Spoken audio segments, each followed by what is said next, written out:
3, 7, 11 et cetera 151 എന്ന സമാന്തര ശ്രേണിയിൽ എത്ര പദങ്ങളുണ്ട്?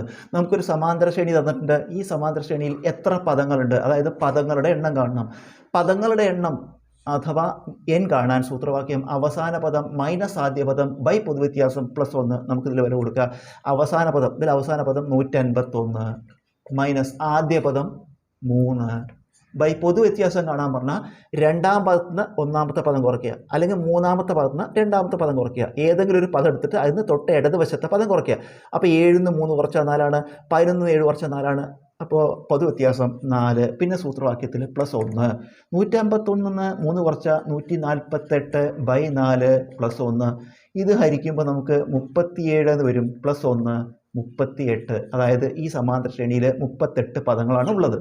അടുത്ത ചോദ്യം 8, 11, 14 എറ്റ്സെട്ര എന്ന സമാന്തര ശ്രേണിയിലെ എത്രാം പദമാണ് 248? ഈ ചോദ്യം തമ്മിലുള്ള വ്യത്യാസം, ഇവിടെ അവസാന പദം തന്നിട്ടുണ്ട്, ഇവിടെ അവസാന പദം തന്നിട്ടില്ല. ഇതിൽ എത്ര പദങ്ങളുണ്ട്, ഇതിൽ എത്രാം പദമാണ് 248? ഈ രണ്ട് കണക്കും ഒരുപോലെയാണ് ചെയ്യുക. നമ്മൾ ഇത് അവസാന പദമായിട്ട് എടുത്താൽ മതി. ഈ എത്രാം പദമാണ് 248, ഇത് അവസാന പദമായിട്ട് എടുക്കുക.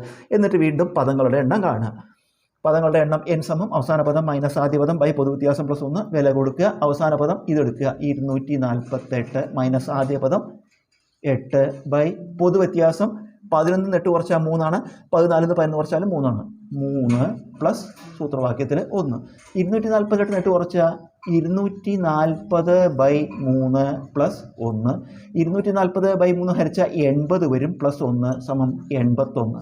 അതായത് 81 എത്രാം പദമാണ്? 81 പദമാണ് 248.